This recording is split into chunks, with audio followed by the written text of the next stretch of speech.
حي على الفلاح.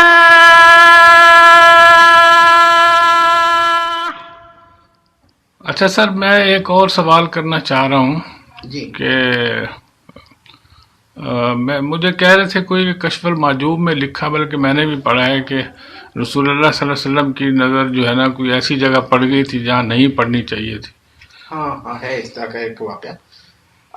تو اس پہ کیا اعتراض ہے؟ کوئی اعتراض ہے کسی کو لوگ اعتراض کرتے ہیں اور کہ توہین. نہیں پڑھنی چاہیے؟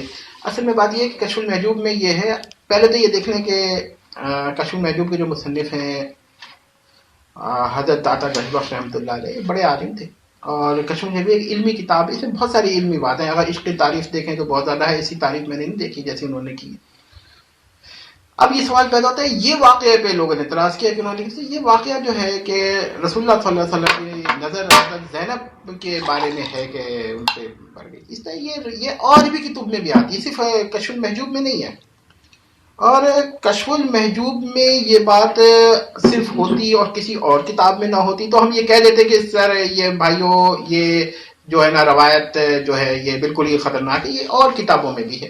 تو اگر کوئی روایت اور کتابوں میں بھی ہو تو صرف ایک کتاب کو بنیاد بنا کے اصل میں کچھ لوگ ذہن سازی کرتے ہیں کہ بھائی اس کتاب پر حملہ کرنا ہے، تاریخ طبری پر یا تفسیر طبری پہ اعتراض کرنا ہے، مگر اب ڈائریکٹ کر نہیں پاتے، اتنی ہمت نہیں ہوتی، تو وہ پہلے ذہن سازی کرتے ہیں کشف المحجوب میں یہ واقعہ ہے، پھر گھوم پھر کے کہیں گے اچھا بھائی جب آپ کا ذہن ایک ہو جائے گا کہ بھائی یہ اس کتاب میں ہو کتنی غلط بات ہے، اب کہیں گے اچھا یار اس کتاب میں بھی ہے، فلاں کتاب میں بھی ہے. اب وہ انڈائریکٹلی آپ کا ذہن اتنا پریپیئر کر چکے ہوتے ہیں کہ پھر آپ کہیں گے اچھا جی وہ اس راوی نے بھی یہ بات، اس مصنف نے بھی یہ بات لکھی ہے، پھر وہ اور آپ کا ذہن لے جائیں گے. تو یہ ایک طریقہ ہوتا ہے، بعض شاطر حضرات اس طرح کرتے ہیں.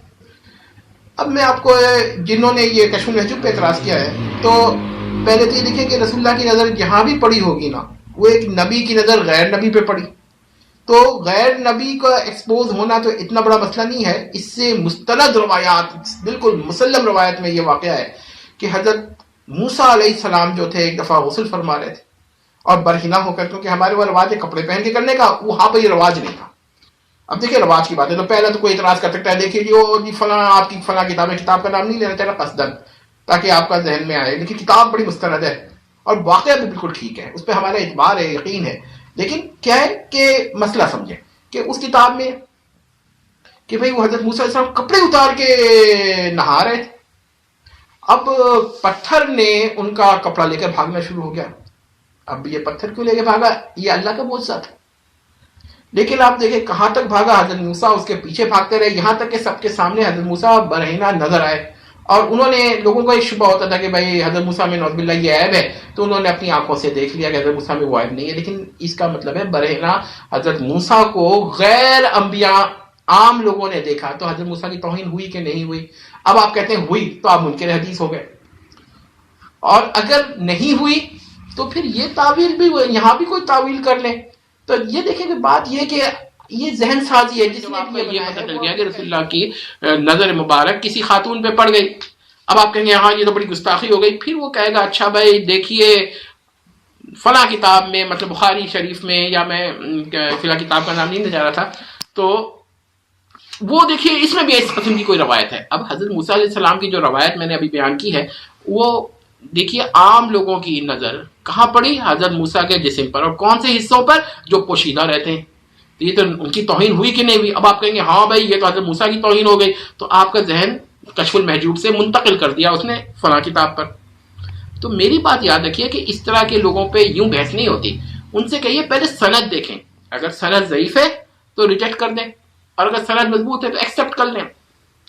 لیکن توہین مضمون کے اعتبار سے ہو تو وہ تو صحیح روایتوں میں بھی کچھ ایسے مضامین مل جائیں گے جو آپ کو تسلیم نہیں ہوں گے. تو یہ ایک ذہن سازی کرتے ہیں یہ ان لوگوں کو جن کا مطالعہ نہیں ہوتا، یا ہوتا بھی مطالعہ لیکن ایک خاص ذہن بنا لیتے ہیں. اب ہوگا کیا کہ آپ کہیں گے یار حضرت داتا صاحب کی کتاب میں سے غلط واقعہ لکھا ہے، پھر اس کے بعد وہ کہیں گے اچھا بھائی آپ کا ذہن مکمل ہو گیا کہ یہ توہین ہے، جس کتاب میں بھی ہو توہین ہے. آپ کہیں گے ہاں. اب میں کہوں گا اچھا یہ تو فلاں کتاب میں بھی یہ واقعہ ہے، آپ اس سے بھی ناراض ہو جائیں گے، کہیں گے بھائی یہ مصنف ہے. اس طرح ایک پورا سلسلہ چل جائے گا. اچھا جی ایک دم تو آپ اس کتاب تک نہیں جا سکتے تھے تو آپ کشف المحجوب کو پہلی سیڑھی بنا دی. دوسری ایک بات یہ کہ جب میں آپ کا ذہن سازی کر لوں کہ بھائی دیکھیے اگر کسی خاتون کے اوپر نبی کی نظر پڑ گئی تو یہ توہین ہو گئی، تو نبی کے خاص مقامات پر، جسم کے اعضاء پر اگر غیر نبی کی نظر پڑ گئی تو وہ اس سے بڑی توہین ہو گئی. تو آپ دیکھیں گا پھر کیا ہوگا، پھر یہ ہوگا کہ آپ کہیں گے اچھا بھائی حضرت موسیٰ کا واقعہ بھی وہ ہوگا. دھیرے دھیرے یہ ایک طریقے سے آپ انکار حدیث کی طرف چلے جائیں گے. پھر میں آپ سے کہوں گا کہ اچھا جی یہ آپ کا اپنا معیار ہے. دیکھیے توہین کا معیار اپنا ہوتا ہے، یا تو آپ اپنے ذہن سے بنا لیں یہ توہین ہے یا توہین نہیں ہے، یا پھر آپ قرآن حدیث کے حوالے کر دیں. اچھا اب یہاں پر آپ وہ کہہ سکتے ہیں کہ بھائی فن درایت. دیکھیے جی فن درایت کا ایک اصول یاد رکھیں کہ مضمون کے اعتبار سے اگر آپ کسی ضعیف روایت کو مسترد کرتے ہیں درایت کے ساتھ، تو صحیح جو روایت ہے نا اس میں اگر وہ مضمون آ رہا ہے تو آپ فن درایت استعمال نہیں کر سکتے. اگر آپ کریں گے تو پھر کل کو وہ اٹھا کر وہ کہے گا کہ اچھا بھائی اگر یہ مضمون کے اعتبار سے ضعیف روایت کو مسترد کیا جاتا ہے تو وہی مضمون صحیح روایت میں آتا ہے تو اس کو بھی آپ سند کے اعتبار سے مسترد کرتے ہیں. بات ختم ہو گئی. توہین کا مسئلہ یہاں ہے نہیں، ورنہ تو پھر اور بھی کچھ اس طرح کی روایت آئیں گی اور روایت صحیح ہوں گی اور آپ کہیں گے توہین ہے. پھر آپ کہیں گے بھائی ہر جگہ انکار کرتے رہو تو حدیث کا تو کباڑہ کر دیا انہوں نے. تو کچھ لوگ ایسے ہوتے ہیں جو یا تو کہیے کہ جذباتی نعرہ لگا کر، یا یہ کہیے کہ جنہوں نے نہیں پڑھا ہوتا. اب وہ صاحب جنہوں نے آپ سے سوال کیا مجھ سے یہ سوال کریں گے تو میں کہوں گا اچھا بھائی فلاں کتاب میں بھی وہ اس سے جو زیادہ خطرناک روایت ہے وہ سند کے اعتبار سے صحیح ہے. پھر وہ بیچارہ یا تو وہ کہیں گے کہ بھائی یہ روایت ہی غلط ہے تو منکر حدیث ہو گئے، یا وہ کہیں گے کہ بھائی وہ صحیح روایت ہے لہذا ہم نے تسلیم کر لیا. یہاں ضعیف روایت ہے لہذا تو کہیں ضعیف روایت کو سند کے اعتبار سے مسترد کر دی. بات ختم ہوئی. توہین کا مسئلہ تو اس وقت ہوگا جب وہ صحیح روایت میں بھی اس سے بڑھ کر مضمون نہ ہو، اس میں تو بڑھ کے مضامین ہے. تو یہ آپ دیکھ لیجئے کہ اس طرح کے لوگ کیوں کرتے ہیں. اس لیے کرتے ہیں کہ لوگوں کی ذہن سازی کر لیں کہ بھائی میں جو ہوں نا لوگوں کے اکابر کو ڈائریکٹ ہٹ نہیں کر سکتے کچھ لوگ، تو وہ انڈائریکٹ پروسیس استعمال کرتے ہیں. آخر میں آپ کو مسترد ہو جائے، آپ کہیں گے بخاری میں بھی یہ مضمون ہو تو غلط ہے، مسلم میں بھی یہ مضمون ہو تو غلط ہے. پھر وہ آپ کہیں گے کہ اچھا بھائی تو وہ یہ بات ہے. اس کے بعد آپ منکر حدیث کی طرف ایک قدم اور بڑھا لیں گے. تو اس طرح نہ کریں تو بہتر ہے. لیکن میں ان لوگوں سے سوال کرتا ہوں جو ایسے لوگوں کی باتیں سنتے ہیں، میں ان سے سوال کرتا ہوں کہ آپ لوگ تو تھوڑا سا اگر غور و فکر کریں تو آپ اس لیول تک نہ پہنچیں. وہ ایک بات کہے کہ بھائی کشف المحجوب میں یہ واقعہ ہے، آپ سن کر ہنس دیں کہ بھائی اس طرح کے تو اور بھی کتابوں میں واقع ہے، لیکن آپ جو ہے نا وہاں پر کہیں ہاں یہ تو توہین ہو گئی، پھر آپ آگے بڑھتے چلے جائیں گے. ایسے نہ کریں. اور جو ایسا کر رہا ہے تو اسے تھوڑا سا الگ ہو کر بات کریں. یار اس طرح کے آدمیوں کو سننے کا کیا فائدہ ہے.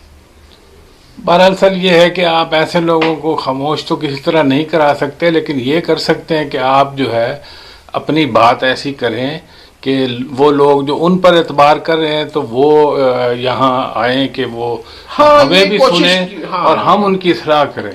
کوشش کر سکتے ہیں. دیکھیں اکابرین کی عزت کریں، کوشش ہم اپنی طرح جاری رکھیں گے. باقی ہدایت تو اللہ کے ہاتھ میں ہوتا ہے. بعض دفعہ اس طرح کے لوگ جو ہوتے ہیں نکلتے ہیں اور وہ 4-5 اعتراض کر کے بڑے بڑے مجمع اکٹھے کر لیتے ہیں، اور بعض لوگ حق بات کر رہے ہوتے ہیں قرآن حدیث کے مطابق، اور وہ 2 آدمی سن رہے ہوتے ہیں اور توہین. بھائی دیکھیے توہین کا اپنا کرائٹیریا بنائیے گا تو کل کو کوئی کہے گا بھائی کہ خدا بھی توہین کر رہا ہے، نعوذ باللہ. دیکھیے اپنا آپ کے کرائٹیریا پہ خدا نہیں اتر رہا، خدا کے کرائٹیریا پہ آپ نہیں اتر رہے. تو اس طرح تو لوگ ہیں، ان کا تو کوئی کیا کہتے ہیں معیار نہیں ہے. جی اور کوئی سوال؟ بس سر کافی.